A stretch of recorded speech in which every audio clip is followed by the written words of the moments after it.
con algunos muy poquitos elementos de ecología y biogeografía, ¿no? De acá de la zona esta, donde estamos haciendo foco, en el centro sur y la Puna. Que algunas cosas son bastante hay algunas especies y cosas que los podés rastrear hasta Río Gallegos, porque esto de la diagonal árida, ¿no? Como hay mucha continuidad en algunos elementos, pero de otros no tanto. Bueno, de nuevo, hay como una mini distinción, cuando hablamos de biogeografía, pensamos en la distribución, o sea, es como la geografía de los seres vivos sobre la Tierra, ¿sí? Vamos a decirlo así como mal y pronto. ¿Dónde están? ¿Dónde se ubican? ¿Cuáles son sus hábitats? ¿Por qué crecen a cierta altura y después desaparecen? Hay factores limitantes, es la competencia con otras especies más eficientes para hacer uso de los recursos ambientales que se proveen en tal piso de altitudinal, etcétera. Es muy interesante eso, ¿no? Cuando uno se mete en el mundo de la geografía, ir viendo las comunidades, etcétera, ¿no? Cuando pensamos en una clasificación biogeográfica, estamos pensando en las especies vegetales, en las especies animales, en todas las especies en general. Y hay un tipo de clasificación, ¿sí? Que se suele hablar de una zona de transición sudamericana y estamos ubicados en este sector altoandino cuyano, Monte y Puna. Lo que sería como Chingones, que es un poquito más hacia el sur, no lo estaríamos tomando en este curso. Esto como anecdótico, como para saber más o menos dónde estamos ubicados. Fitogeográficamente, por lo general, las clasificaciones ecológicas, estoy siendo un poco reduccionista, pero tiende a pesar un poco más la fitogeografía, o sea, las plantas, básicamente el estudio de las plantas, porque, y sobre todo, a ver si lo puse acá, las especies endémicas nos marcan mucho los límites de algunas zonas, ¿no? Hay especies que por ahí yo las tengo repartidas, como decía, a lo largo de toda la diagonal árida, que lo vamos a ver la clase que viene, hay toda una gran faja que viene desde cierto sector de la costa pacífica de Perú y que llega hasta cierto sector de la costa atlántica en Santa Cruz, Tierra del Fuego, norte en Santa Cruz, Chubut, perdón, y norte de Tierra del Fuego, que comparte algunos rasgos que uno puede encontrar en algunas especies repartidas a lo largo de toda esa gran faja, ¿sí? Lo mismo como uno puede encontrar, no sé, algunas especies no sé, del bosque amazónico en algunas zonas del bosque paranaense, bueno, etc. Pero, sin embargo, muchas especies son particulares de estas regiones o de estos ambientes más fraccionados que tenemos justamente en esta zona altoandina y de Puna, ¿sí? Y un poco ahí a veces es donde se pone el acento, ¿no? Porque son las especies como arquetípicas, las expresivas de esos entornos, de estos ambientes. Y acá estamos hablando, esto es, no sé si han leído a Cabrera alguna vez, que es como un investigador y docente y que ha trabajado mucho acá en Argentina, y ha establecido un conjunto de clasificaciones y categorías que son como el ABC de los manuales, ¿no? Uno parte de eso y después por ahí algunos desarrollan alguna otra cosa, pero como que no suele faltar casi nunca, ni en un manual de secundario, ni en un estudio doctoral sobre una especie muy, muy particular de tal o cual valle específico de la Puna, ¿no? Es como parte del ABC. Bueno, y ahí se plantea la idea de, bueno, como unas grandes regiones, que no nos vamos a meter en eso, y unos grandes después, dentro de cada región, como unos grandes dominios, que sigue siendo una escala muy espacial, una escala geográfica muy amplia. Entonces hay zonas que se ven fuertemente influenciadas por las dinámicas propias del sector más amazónico, otro más del sector, digamos, lechaqueño, otro más de lo que se llama como andino patagónico, ¿no? Y dentro de ese esquema, dentro de ese gran dominio, es que aparecen dos provincias particulares, que es sobre las que hacemos foco, que es la provincia altoandina, y en particular un sector, acá, por ejemplo, si nos fuéramos a La Rioja, por ahí tomaríamos un altoandino cuyano, y si siguiéramos descendiendo hacia altoandino, depende de la zona, La Rioja es como la provincia ahí bisagra, ¿no? Como donde cambia abruptamente, o sea, claramente tiene rasgos propios de estos 6.000, es muy de Catamarca, y también se empieza a parecer al sector más cuyano propiamente de San Juan y Mendoza en lo que hace la orografía, está ahí como en el medio, una provincia muy especial. Pero más hacia el sur, por ejemplo, Neuquén, Río Negro, etcétera, nos vamos más hacia un dominio austral, ¿sí? Nuestro foco está puesto en esta zona. Y después, lo que es Puna, que tiene estas particularidades que estuvimos charlando. Y después hay otra región patagónica que ya no nos vamos a meter, que no es la parte patagónica propiamente, digamos, andina, ¿no? Todos los otros sectores. Bueno, esto le vamos a dedicar bastante en la clase que viene, pero para entender un poco por qué se dan Acá hablamos de provincias fitogeográficas, pero en definitiva estamos pensando en biomas y estamos pensando en ecosistemas, estamos pensando en los típicos paisajes bióticos que nos encontramos en estos lugares, ¿no? Ahí yo estoy en La Rioja, en Chilecito, y bueno, y veo ciertas cosas. Puedo ver algunos árboles, pero de cierta naturaleza, ¿no? No encuentro un bosque húmedo, frondoso, o una selva como encuentro en algunos sectores de Tucumán. Y vos me decís, bueno, ¿pero qué está diciendo? Es una obviedad. Claro, bueno, pero eso se va configurando en el territorio fundamentalmente sobre la base de dos grandes factores. De nuevo, es un poco reduccionista, pero son los dos grandes ordenadores. La temperatura, en un sentido amplio, que no es solamente la temperatura media anual, sino que tiene que ver también con los máximos y los mínimos diarios, con los máximos y los mínimos extremos, con la amplitud térmica y con un montón de otros elementos, y las precipitaciones. Las precipitaciones, lo mismo, no es lo mismo que yo tenga repartido 100 precipitaciones por mes y por tanto llego a fin de año con 1.200 milímetros, a que tenga 1.200 milímetros en un mes y el resto del año no me llueva. Como acá los colegas de Tucumán, de Jujuy y de Salta saben que sucede fuertemente, tenemos una estación seca muy marcada. Entonces, me acuerdo, me salgo un poco de la montaña, haber ido a ver una vez un partido Racing Club, yo soy de Racing Club, pero no me odien, contra Atlético Tucumán, nuestros amigos de Tucumán, que nos tratan bastante bien cuando vamos, no como San Martín de Tucumán, y me acuerdo de un partido que encima nos íbamos los dos a la vez, estamos peleando por la promoción, no me acuerdo, salí de la cancha y se había, no sé bien qué mes era, la verdad, me imagino que sería más diciembre, enero o febrero. Llovió, no llovió tanto, pero se inundó absolutamente todo y las calles eran ríos, literalmente. Y me acuerdo que me tuvieron que ayudar en salir porque literalmente te podía llegar a ahogar. Eso, los que son de Tucumán, los que son de Jujuy dicen, sí, claro, bienvenido, bienvenido a mi clima, ¿no? Tenés ahí en enero algún día que puede llover y el agua te lleva y el cerro baja por esos arroyos que uno los ve seco por ahí buena parte del año, que es apenas un hilito, de repente baja una roca de 4 toneladas rodando como si fuera una cáscara de una nuez, ¿no? Hermosísimo, peligroso, dramático, como uno lo quiera ver.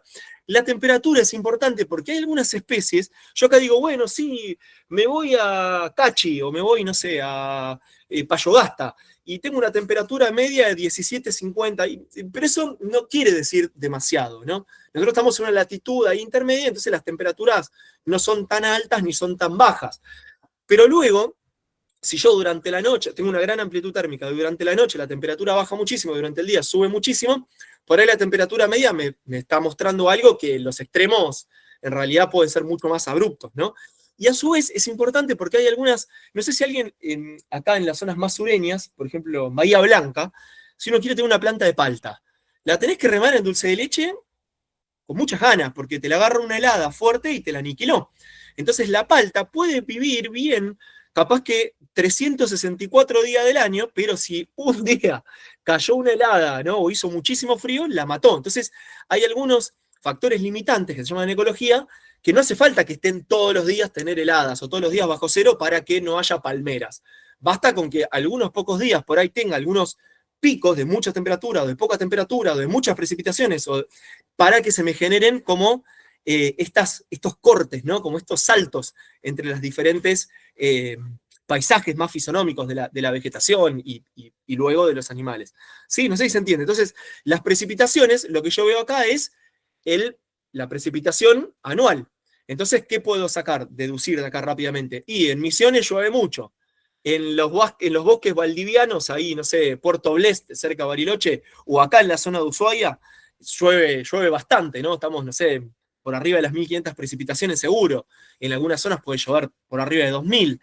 Y acá en esta zona, de esta cuña que constituye la Yunga Sur, cuando me voy a Bolivia llueve más todavía, por cuestiones orográficas que ahora vemos, llueve también bastante. Ahora, acá me llueve en invierno y acá me llueve en verano. Y bueno, ¿qué problema hay con eso? Me preguntará alguno. Y bueno, determina que algunas especies puedan desarrollarse mejor que otras, porque a algunas especies les viene bien tener un clima más tipo, digámosle, mediterráneo, o sea, que las precipitaciones se generen en invierno, y a otras les viene bien, están más adaptadas a que las precipitaciones se generen en verano. ¿Está bien? Por poner un ejemplo. Entonces, la forma en cómo se reparte esa lluvia a lo largo del año te condiciona un poco el ecosistema que vos podés llegar a tener, las especies que se bancan o no estar en cierto lugar. Pero a su vez, por ejemplo, yo me encuentro con que, no sé, en una zona como todo el dominio atlántico tiene una estacionalidad marcada por factores climáticos que no vamos a meter, pero se genera como un tapón que en un momento hace que las lluvias en invierno no terminen de entrar, digámosle así, ¿está bien? Pero si vos te vas a Misiones, tiende a llover todo el año. Obviamente en verano llueve más, pero llueve mucho y llueve bastante. Entonces, estamos más o menos bien. Ahora, yo me voy a los bordes, los últimos relictos de selva de yungas o de bosque pedemontano en algunas zonas de Tucumán, y la estación seca es fuerte. O sea, cuando hay meses que no llueve y no llueve. O sea, no te cae una gota. ¿Está bien? O en algunas zonas de Catamarca, ¿no? Pienso ahí como la parte que ya no es selva, sino que ya es un bosque más seco. No llueve, no llueve, no cae una gota de lluvia durante unos cuantos meses al año. Puede haber una anomalía, pero tiende a no llover, ¿sí? Entonces ahí capaz que este promedio me engaña, me dice, no sé, 1000 milímetros al año y digo, bueno, es lo mismo que en el sur de Córdoba. Bueno, no, porque el sur de Córdoba por ahí se reparte un poco mejor, aunque también tiene una estacionalidad marcada. Por eso es muy importante. Y con la temperatura lo mismo, la temperatura media me marca el promedio de promedios de promedios, no me está diciendo qué pasa la noche, qué pasa de día, qué pasó el día más frío del año en la helada más fría del año. ¿Está bien? O el pico máximo de calor, el día de máximo. Bueno, entonces eso es importante porque nos va marcando los condicionamientos a esas especies que me van a ir describiendo un poco la situación, ¿no? Y después, por supuesto, intervienen un montón de otros elementos. La altitud, los vientos, por supuesto las características del suelo, pero que las características del suelo tienen mucho que ver con la temperatura y con las precipitaciones, o sea, porque en definitiva hay algo ahí de la pedogénesis que tiene que ver un poco con las características que tiene la climatología del ambiente global en general que permite o no que se desarrollen esos suelos, si hay presencia de materia orgánica o no, etcétera, etcétera. Bueno, vamos con esto es lo mismo, está en los manuales de secundario, seguramente todo lo hemos visto. Tenemos en este sector, ya acá me alejo, la zona patagónica lamentablemente no llego, por lo menos la Patagonia andina.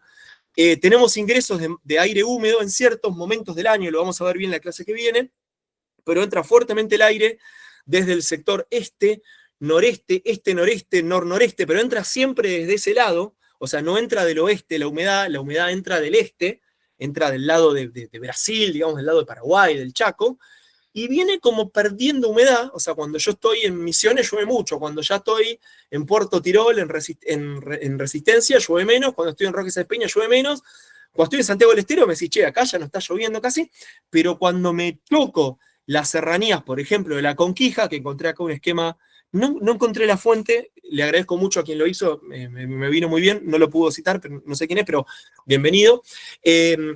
Te encontrás con esta barrera orográfica, que lo vamos a ver bien en la clase que viene, y se genera por un proceso meteorológico, que vamos a ver bien en la clase que viene, un enfriamiento rápido de la masa de aire, y por cuestiones de tipo adiabática, que vamos a ver bien en la clase que viene, precipita, llueve. Básicamente llueve, hay condensa, precipita o se deposita. Hay diferentes maneras, ¿no? En las cuales la humedad se transfiere de la atmósfera a las plantas, al medio, etc. Los que son de Tucumán, los que son de Ledesma, los que son de Calilegua, los que son de algunas zonas de selva de Salta, saben perfectamente de esta nubiselva, ¿no? Como que uno está ahí y llueve o no llueve, y te estás todo empapado y no está lloviendo, es la niebla que está de manera permanente, como que uno está en una nube, ¿no? Y en ese lugar hay un aporte permanente de humedad en ciertos meses del año. Y por supuesto también en enero, febrero, diciembre, lluvias muy, muy fuertes, torrenciales, que aportan muchísima humedad. Y luego, cuando se traspasa esta barrera orográfica, el aire se recalienta por un efecto tipo Foehn, hay un viento catabático, lo vemos bien en la clase que viene. Si le quedaba algo de humedad, cuando baja y se ve obligado, se ve forzado o invitado a descender rápidamente por las laderas oeste, y se recalienta, y por tanto, si quedaba algo de humedad en ese aire, no la va a ceder en ese lugar. Por ahí lo va a ceder en alguna otra serranía un poquito después, ¿sí? La sierra de Guasayán, no sé si los conocen, muy interesante.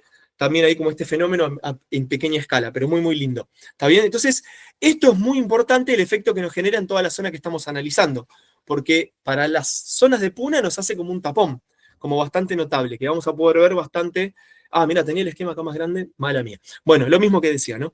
Lo vamos a ver bien en detalle la clase que viene con climogramas y toda la cosa que corresponde.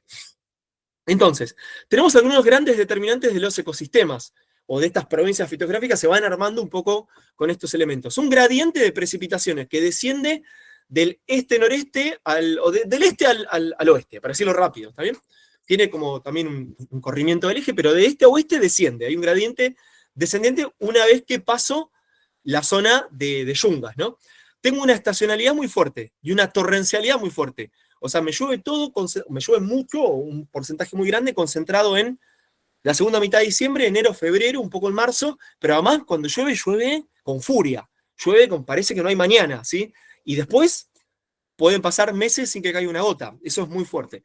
Bueno, tenemos todo el efecto orográfico de las sierras de Yungas, que establece como a este gran gradiente que viene del este, que como les decía, en Misiones llueve bastante, en Chaco llueve un poco menos, ya en la zona oeste de Chaco llueve bastante poco, va descendiendo, la zona, no sé, por ejemplo, del Chaco salteño, Rivadavia, viene bajando, bajando, pero cuando me choco la sierra de las Yungas, el efecto Yungas se genera un efecto orográfico, precipita notablemente, hay como un pico ahí, como una anomalía que genera esta barrera orográfica.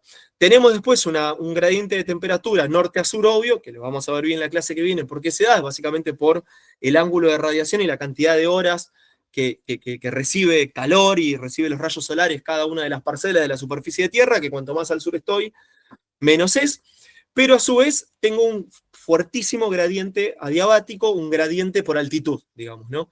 Yo puedo estar en una zona subtropical, yo cuando estoy en Guacalera, estoy ahí, pasa el trópico, ¿no? Entonces, perfecto, estoy en una zona, que digo, acá el sol en cierto momento del año me pega perpendicular al plano de la Tierra, eso lo vemos en la clase que viene, pero digo, yo estoy parado ahí en Guacalera y en un determinado día del año el sol está justo, justo arriba mío. No es como en Ushuaia, que al sol siempre lo ves un poco allá lejos. En invierno lo ves allá lejísimos, ¿no? Y en verano, pero en este lugar, puntualmente, el sol lo tenés en la cabeza, específicamente. Pero, sin embargo, de Guacalera vos encarás hacia el oeste y en un momento llegás, no sé, tendría que pensar un poco a qué latitud estamos, pero te vas hacia la zona de Puna Jujeña y hace 15 grados menos.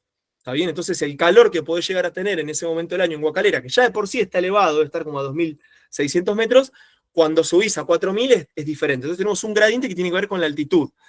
Y tenemos una fuerte amplitud térmica marcada por la lejanía, lo vemos de nuevo en la clase que viene, marcado por la lejanía a las masas, a las grandes masas de agua de los océanos, pero a su vez por una escasa humedad que tiene esta zona, ¿sí? Porque al ser tan seco, la propia humedad que está en la atmósfera y que está en la vegetación y que está en un lago y que está en un río, me ayuda, por supuesto el mar es el gran amortiguador de temperaturas, ¿no? Pero digo, la temperatura que tiene la atmósfera en sí también me ayuda a que la amplitud térmica no sea tan marcada. Amplitud térmica, digo, de día hace 40 grados, de noche hace 10 grados bajo cero. Eso sería un caso extremo, ¿no?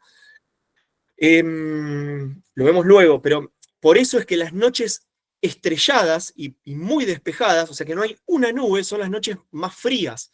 Son las noches en las que potencialmente, por supuesto, si estoy en enero no va a ser tanto frío como si estoy en invierno. Ahora, ante una igualdad de condiciones, estoy en 2 noches de invierno y una noche de invierno tiene muchas nubes y hay mucha humedad, la amplitud térmica se va a morigerar, o sea, va a bajar menos la temperatura.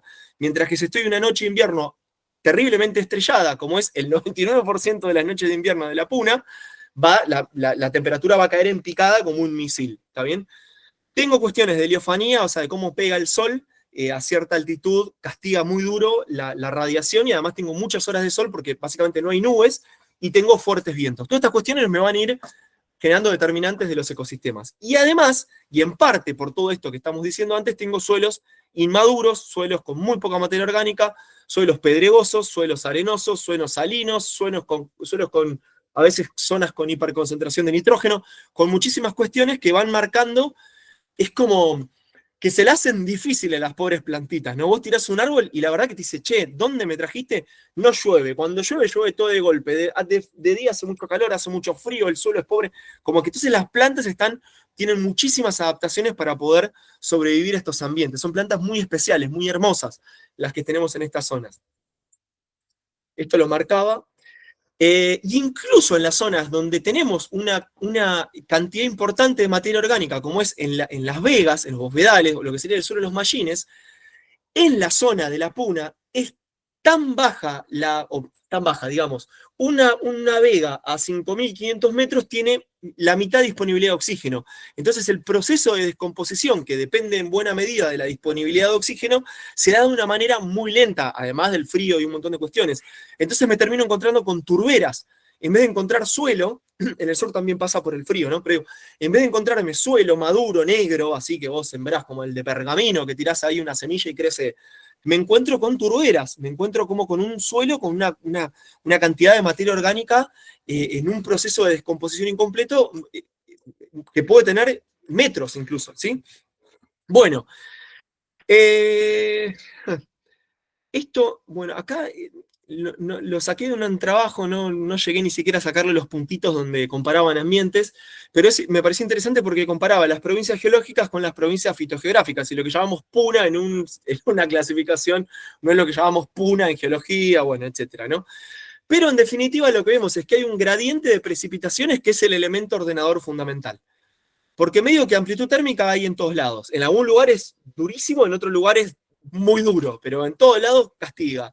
El viento este sacude bastante en todos lados, pero lo que cambia radicalmente es como el gradiente de precipitación. Entonces, yo tengo como una puna húmeda, entre muchas comillas, donde por ahí me llueven 400 milímetros, y tengo una puna extrema, que por ahí el ejemplo más sobresaliente sería como el desierto de Atacama, donde no llueve, pueden pasar años que no cae ni siquiera 1 milímetro, que directamente es la aridez extrema.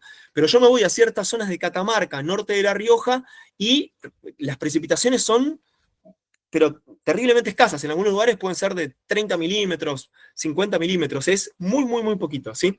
Entonces puedo pasar de un gradiente de 400 milímetros a 100 milímetros, pongamos, para no poner un caso tan extremo. Y esos 300 milímetros de diferencia hacen que el tipo de ecosistema que se puede desarrollar cambie drásticamente. Por supuesto, son de aridez en los dos casos, pero me va marcando como diferencias más regionales, ¿sí? Y luego de este gran gradiente, que es como el gran ordenador este-oeste, sumado a algunas barreras orográficas, empiezan a aparecer los elementos que llamamos azonales. Azonales en el sentido de que no abarcan grandes regiones, sino que están focalizados en algunas cosas específicas. Capaz que tengo un suelo un poco más desarrollado en un lugar, capaz que tengo disponibilidad de agua producto de una vertiente en algún otro lugar, capaz que me encuentro con una pendiente muy extrema o más suave en otro lugar, capaz que me encuentro con cosas particulares de cada uno de los lugares, y eso hace que se desarrolle un poco más, un poco menos algún elemento u otro elemento. ¿Está bien? Entonces, algunas de las adaptaciones que tenemos en este tipo de vegetación, tenemos raíces muy profundas. A veces uno ve un arbustito, una cosita ahí chiquitita que se esto, no sé qué, y de repente, digo, no habría por qué hacerlo, no hay que hacerlo, pero digo, si uno lo quisiera arrancar, te encontrás con que tiene una raíz que tiene 1,5 metros. ¿Sí? Hay mucha gente, es muy común, una práctica habitual, que la gente de la puna usa las raíces para la combustión y no necesariamente los tejidos superficiales, que en cada invierno a veces mueren, ¿sí? Luego uno se encuentra con tejidos de almacenamiento de agua robustos, no sé, el cardón podría ser un ejemplo muy conocido, pero hay muchas especies que tienen algún tipo de tejido para almacenar agua en los momentos de escasez. Hojas muy pequeñitas y espinas muy pequeñitas para reducir la evapotranspiración, o sea, como si fuera un ser humano, diríamos, tratar de no transpirar mucho porque perdés mucha humedad, ¿no? De ese cuerpo, en definitiva, y el balance se te va al diablo. Tallos fotosintéticos, no sé si han visto esto, plantas que directamente ya ni tienen hojas y hacen la fotosíntesis por el tallo. El Chañar brea, por ejemplo, una especie muy bonita que a veces se pone el tallo muy, muy verde y labura por ahí. Las morfologías en cojín tipo yareta o las morfologías tipo placa de suelo, donde yo veo, no sé si han visto justo le puse un efecto artístico que medio que lo tapa, pero no sé, los campos de yaretas, los cojines, ¿no? Que hay de muchos tipos, que es como una especie, parece una roca verde, durísimo, hipercompacto, te sentás y encima te pinchás, los querés mover, es como una roca vegetal, ¿no? Y eso es ahí, es como que está la planta trincherada, agarrada a la roca, diciendo acá voy a sobrevivir, voy a aguantar, luchando contra esas condiciones ambientales tan extremas, ¿no? Después tenemos un montón de especies halófilas, acuérdense, halófilas, amófilas, nitrófilas. Toda la idea de filo quiere decir como que se lleva bien con, ¿no? Entonces, halófila es que se lleva bien con la sal, que se lleva bien con la arena, que se lleva bien con el nitrógeno, ¿sí? Y así podemos agregar algunos más. No sé, la flora de los perisalares es fuertemente halófila. O sea, en el salar por general no hay vegetación, pero en los alrededores son suelos que tienen una cantidad de sales muy grandes, no solamente cloruro de sodio, sino otras sales, y esas especies están adaptadas, si no, no podrían sobrevivir ahí. Zonas de dunas, de médanos, que bueno, se generan especies que pueden sobrevivir en esas condiciones de ese suelo tan inestable. O no sé si han visto a veces los que andan caminando arriba, que hay veces que se hacen unas florcitas, no me acuerdo cómo se llama y me olvidé de anotarlo, y no me voy a acordar ni loco, porque tiene un nombre de estos en latín científico, que crece donde hacen caca las vicuñas. Quienes han andado bastante en los cerros, cada tanto uno encuentra estos como bostazales, que las vicuñas a veces a la noche como se amontonan ahí, hacen cacas todas juntas y muchas veces vuelven a los mismos lugares una y otra vez, porque se protegen, ¿no?, de los depredadores, qué sé yo, y quedan como lugares donde hay mucha concentración bueno, de la caquita y de la vicuña, y en esos lugares crecen unas florcitas que no suelen crecer tanto en otros lugares, y es porque se lleva bien con alguno de los nutrientes que aporta esa hiperconcentración de esta deposición de las vicuñas, ¿no? Bueno, nada, muy interesante. Bueno, y esto, muy cortito, medio para ir cerrando con el tema de vegas. Nos encontramos en toda la zona altoandina y en la zona puneña como con dos grandes tipos de comunidades, que básicamente hay tres cosas, ¿está bien? Y vamos a hablar de unas comunidades que son comunidades zonales y otras comunidades que son azonales.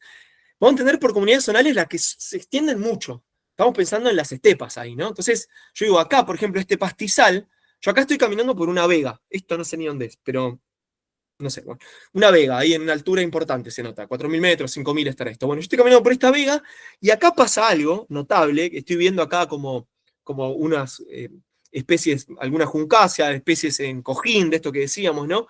Se ve clarísima la presencia de agua y ya me imagino que tan pronto me corro a este sector de vega, las condiciones de aridez y de ausencia de agua se hacen sentir. Ahora, también yo ya sé que detrás de esta loma, a lo largo de kilómetros y kilómetros y kilómetros, lo más probable es que el paisaje que yo me encuentre es este, que esto sería una estepa más de tipo graminosa, por lo que llego a ver, ¿no? Entonces, hablamos de unas comunidades zonales cuando están sobre todo determinados por los factores ambientales, ¿sí? O sea, están determinados sobre todo por cuánto llueve. Y, bueno, y por la temperatura también, pero sobre todo este gradiente que decimos, ¿no? Entonces, estoy en una zona que llueve un poquito más y la estepa graminosa es un poco más robusta. Donde llueve menos, los pastos empiezan a aparecer tan más alicaídos y son de menos densidad, menos cobertura, menos frecuencia cuando hago una parcela, etc. ¿Sí? Y voy a hablar de comunidades azonales, las que si bien, por supuesto, están condicionados por las mismas precipitaciones y por la misma temperatura y por el mismo viento, etcétera, etcétera, etcétera, pero están asociadas, están ancladas en lugares en los cuales hay particularidades del suelo o del agua o también de sales, porque también hay comunidades azonales de especies halófilas que crecen alrededor del salar, porque ahí está el salar, ¿está bien? Y porque no hay otra especie que les compita y ahí se quedan y ahí viven y son felices, ¿está bien? Pero nos interesa particularmente el tema de las vegas, el tema de los bofedales, los mallines, pues es un ambiente particularmente frágil, particularmente delicado y particularmente imprescindible en la zona de Puna altoandina, por razones de consumo de agua para ganadería, de subsistencia y consumo de agua para las comunidades. Muy, muy importante. Entonces, bueno, esto tenemos comunidades zonales y azonales. Dentro de lo que serían las zonales, o sea, las hiperdistribuidas, tenemos estepa donde predominan arbustos y estepa donde predominan gramíneas. Gramínea es, bueno, los pastos, digámosle, y arbustos, ¿sí? De diferentes tipos. Arquetípicamente la tola y la festuca, por ejemplo, ¿no? Creo que estas dos imágenes son de eso. ¿Sí? O el coirón podría ser en el sur, ¿está bien? Emparentadas. Y muchas veces hay un poco y un poco, por supuesto, y lo que predomina es un poco lo que le da nombre y es como una categoría ideal esto, ¿no? Después en el terreno tenemos por lo general mezclado esto. Y después tenemos estas vegas. Y después tenemos en muchas zonas suelo desnudo. Esta es una foto ahí de la zona de la laguna del Huracatao. Arriba como a 5.000 metros no crece ni un líquen, parece Marte. ¿Está bien? Y esto es muy común también en zonas de cierta altitud, de escasas precipitaciones, directamente no hay vegetación que aguante acá. ¿Está bien? O por ahí uno la tiene que ir a buscar abajo de una roca en un lugar, pero prácticamente no encontramos nada y esto tiene una extensión bastante notable.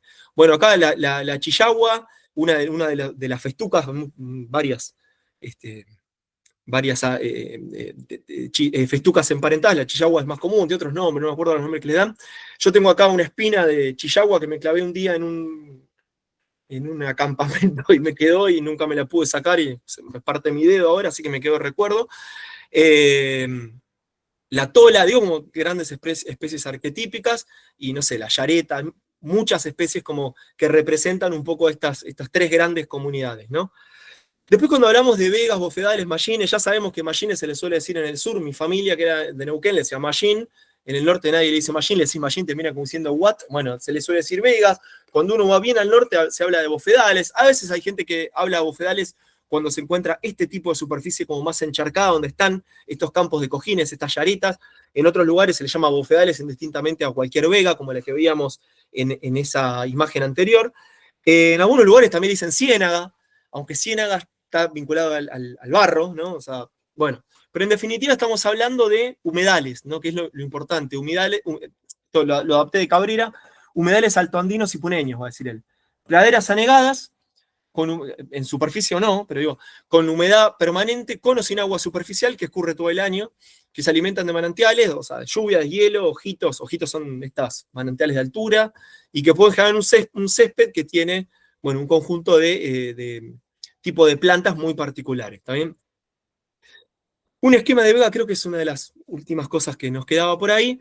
¿Cómo funciona una vega? Cuando nosotros vamos, perdón que haga esto, que sé que es bastante odioso, cuando uno ve un dibujito como esto, y vos decís, bueno, ¿qué pasa acá? ¿Por qué yo vengo bajando el cerro todo garroteado y acá armo la carpita, ¿no? Típico lugar donde uno ahí acomodó por ahí alguna chillagüita y metió la carpa si pudo para no pincharse, y tenés el agüita y escuchás el ruido a la noche que corre el agua y encima por lo general está medio reparado el viento. Y bueno, pero ¿qué pasa acá que emerge el agua, ¿no? En ese gran desierto o esa gran zona árida tenemos como ese oasis de altura que es la vega, por supuesto hay vegas gigantescas, ¿no? Pero digo, estos casos, bueno, ¿qué es lo que tenemos? Tenemos por lo general, o sea, en las montañas corre el agua debajo de superficie. Hay precipitaciones que son muy bajas, pero que están presentes y que corren de las zonas más altas hacia las zonas más bajas. Y las montañas tienen diferentes capas, algunas de las cuales tienen niveles de impermeabilidad relativamente altos. Entonces no deja pasar esta agua hasta las altas profundidades de la roca. Quedan en ciertas capas y a lo largo de esas capas se van deslizando, digámosle, ¿no? Entonces, en algunos lugares en los cuales se genera como algún tipo de caja, como algún tipo de trampa, esa agua aparece en superficie y si hay condiciones adecuadas, por ejemplo que ese sector que es como una especie como de pequeña olla, con una pendiente no tan marcada, porque si no sería simplemente una cascada o un rápido lo que veríamos, ¿sí? Como un afloramiento ahí de roca y el agua corriendo con mucha fuerza, pero si tiene una pendiente un poco más suave, y aflora el agua, lo que me voy a encontrar es que con el tiempo se va poblando de estas especies y van apareciendo la típica comunidad zonal representada por el mallín, por la vega. ¿Está bien? Entonces la vega tiene como un conjunto de elementos que suelen estar siempre. Suele tener un lugar donde ingresa el agua, una vertiente de alimentación.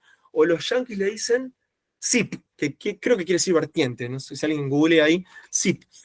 Ingresa, es como la llave de ingreso a la vega, discurre a lo largo de la vega, se encharca, queda un poco más ahí como más fétido, menos fétido, hay vegas que corren bastante, hay vegas que están bastante estancadas, se hunde un poco, pero sin perder del todo la humedad, aflora de nuevo, se encausa en un pequeño chorrillo ahí que corre con cierta virulencia, que por ahí hasta hay truchas en algunos lugares de eso, luego se abre, hace una lagunita, va, viene, qué sé yo, hasta que en un momento pasan dos cosas, o tiene un canal de salida, donde, por ejemplo, da contra algún conjunto de rocas, ¿no? Vuelve a encontrar una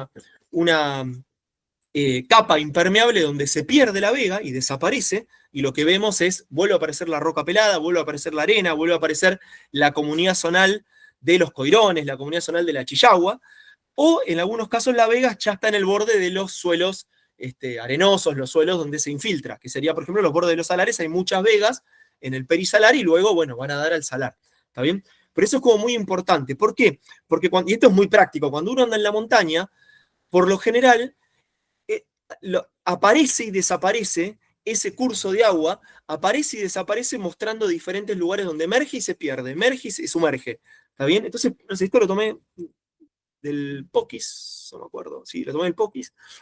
Tengo muchos ejemplos de los mismos lugares porque no son tantas las montañas a las cuales haya ido. Entonces, bueno, son un poco. De hecho, empiezan a hacer la misma foto, perdón. Pero, por ejemplo, acá este lugar se llama Ojo Alto, que esto se ve en la imagen de Google Earth como con un zoom, y concretamente sale agua de abajo de esta piedra como si fuera un grifo. ¿Está bien? Es un agua de manantial hermosa, o sea, fría, límpida, no hay animales prácticamente a esa altura, está como a 5.000 metros. Y bueno, hay 2 o 3 puntos de que esto es el SIP, ¿no? Donde se está, esto es este canal, esta vertiente de alimentación de esa primer vega. Esta es una vega muy, muy específica, muy breve, que esto debe tener, no sé, 100 metros con toda la furia desde donde se da esta vertiente y esta vertiente. Son dos únicamente que alimentan este ojito. Esto se llama ojito en el norte, se llama ojito. Por eso van a ver muchas veces toponimia que es 3 ojos, 2 ojos. Decís, ¿ojos de qué? Bueno, ojos de agua son. Eh, Esto tiene por ahí 100 metros como mucho y se mete en un canal donde se pierde. ¿Está bien? Se pierde en varios lugares, reaparece, se pierde, reaparece. Bueno, pero bueno, no marqué todos los lugares donde se pierde y reaparece, marqué algunos arquetípicos. Entonces acá tenemos como una primera vega donde aparece por primera vez agua que viene corriendo en alguna capa impermeable, pero que está por debajo de la superficie en este gran cerro. ¿De dónde viene?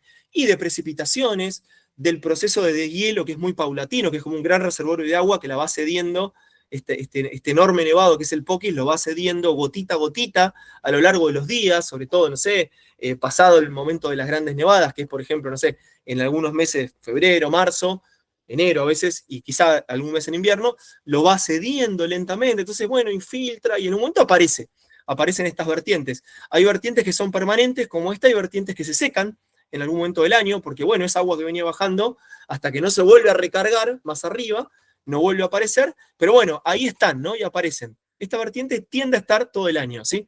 Pero luego en algún lugar se pierde. Por ejemplo, acá, en esta zona, que es como una ciénaga alta, se pierde, se infiltra, se pierde en una suerte de arenal y desaparece. Y acá, en un lugar de muchísima pendiente, aparece ese plano impermeable, que son como unas lajas, que tienen incluso una inclinación, ¿cómo decir? De una pendiente hacia la zona baja del cerro, hacia su base, pero también tienen una inclinación en este lugar oeste-este. O sea, están inclinados en sentido norte-sur y oeste-este. Y por alguna de esas capas corre el agua. Entonces, en un lugar muy específico, a lo largo de 4 o 5 metros, sale el agua, cae de una laja a la otra, 2 o 3 veces rebota y se vuelve a ir abajo de la arena y la perdés. Pero si vos justo detectaste este lugar, ponés la botellita y la llenás, como felizmente.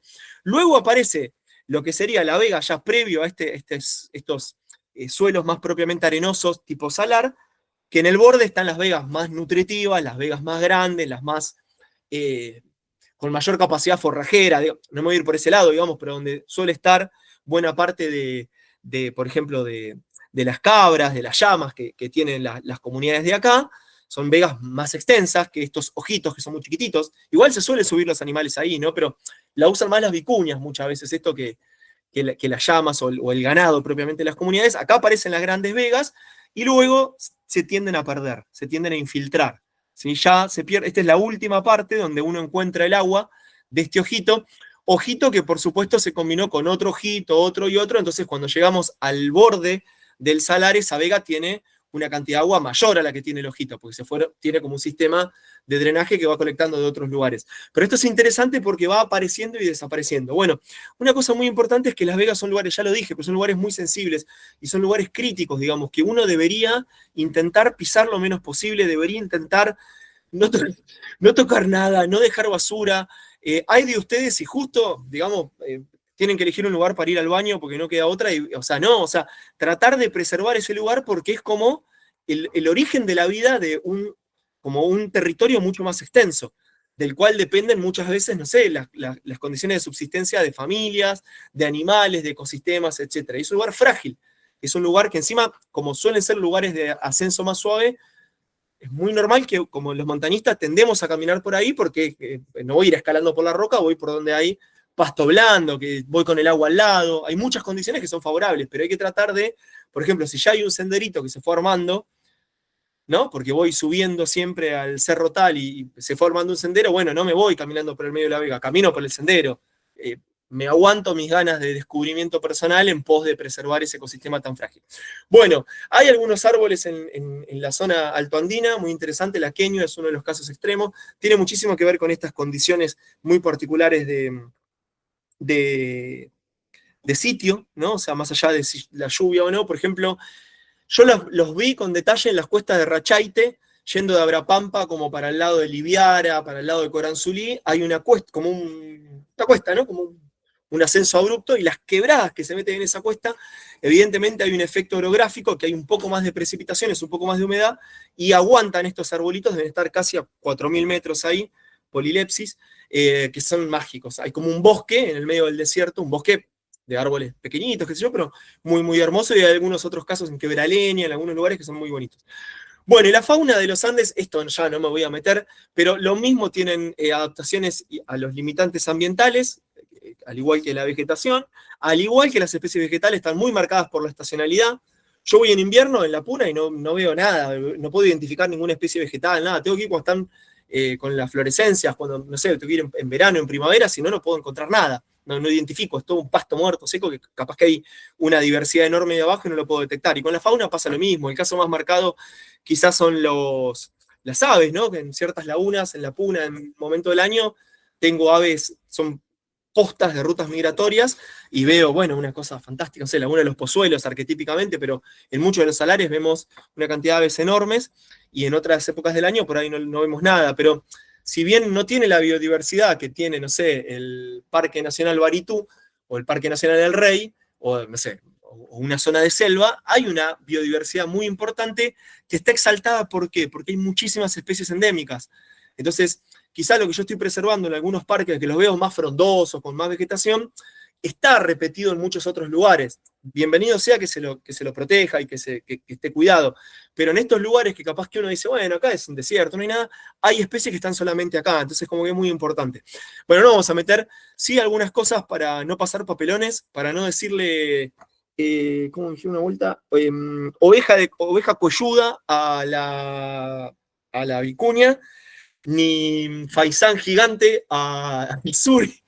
O sea, bueno, nada, la típica del guanaco cara negra, ahí les dejo algunos links como para ubicar, diferenciar un guanaco de una vicuña y estas cosas que tenemos.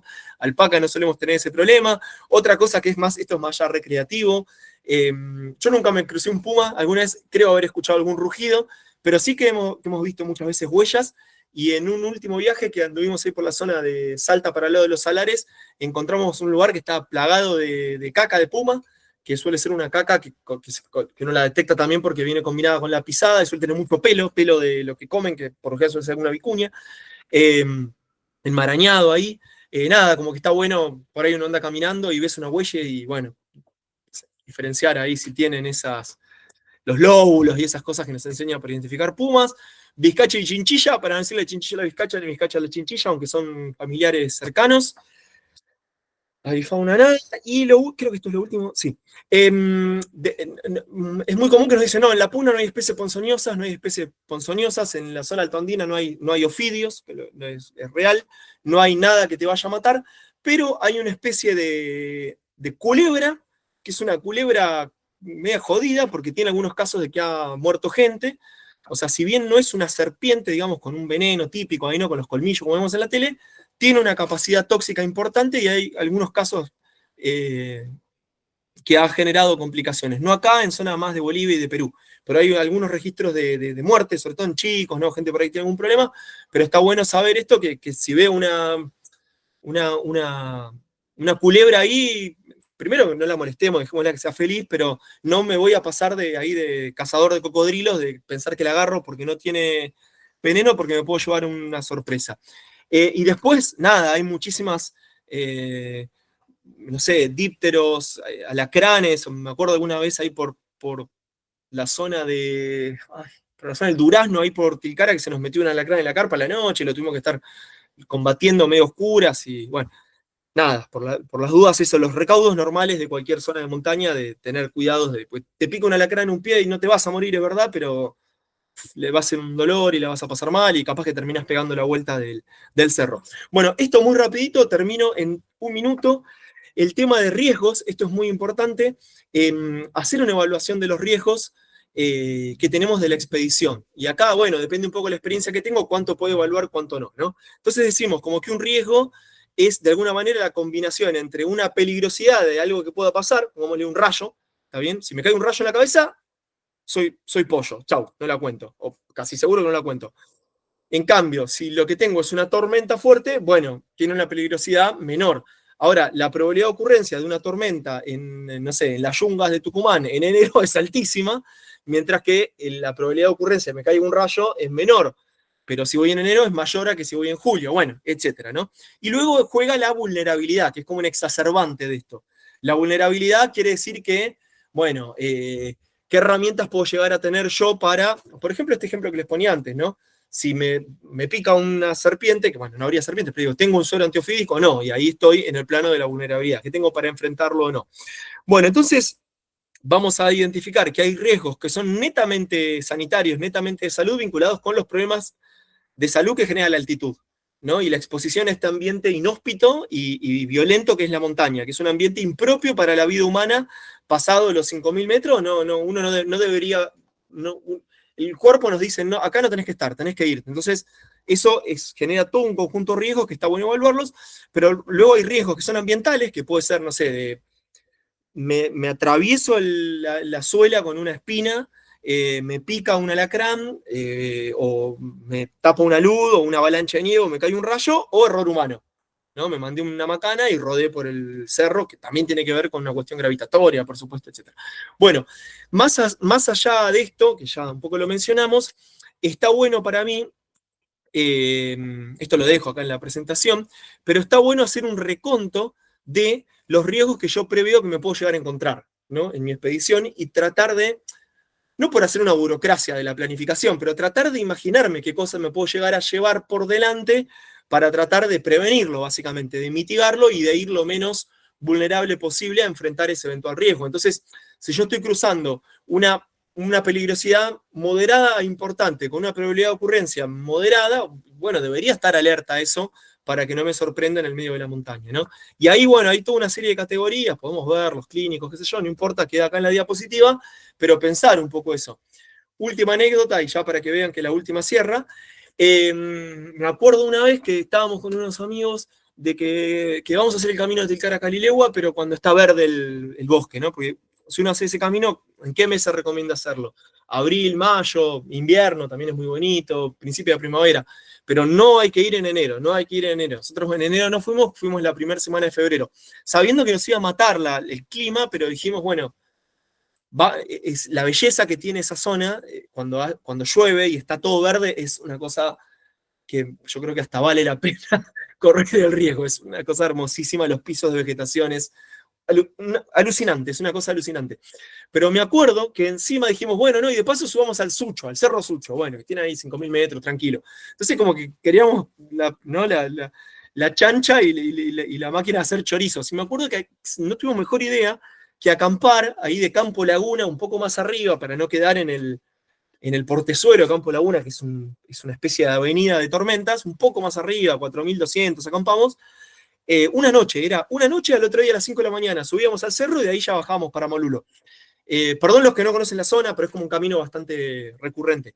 Y nos agarró, yo nunca en mi vida vi una tormenta como la que me tocó pasar ahí, que agradezco por lo aleccionador que fue, pero nunca en mi vida vi una tormenta como de esa naturaleza.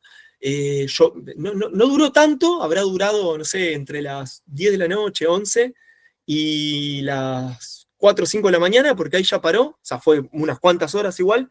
Estamos con dos carpas a una distancia de una carpa a la otra de 1 metro habría, de hecho, casi que podías pasar de una carpa a la otra sin mojarte, porque el alerito que tiene cada carpa como que se conectaba prácticamente, y no podíamos ni siquiera comunicarnos por el ruido que había el despelote, nos hablábamos con un handy de una carpa a la otra. Onda, che, ¿están bien? Sí, sí, acá cambio, parecía un chiste.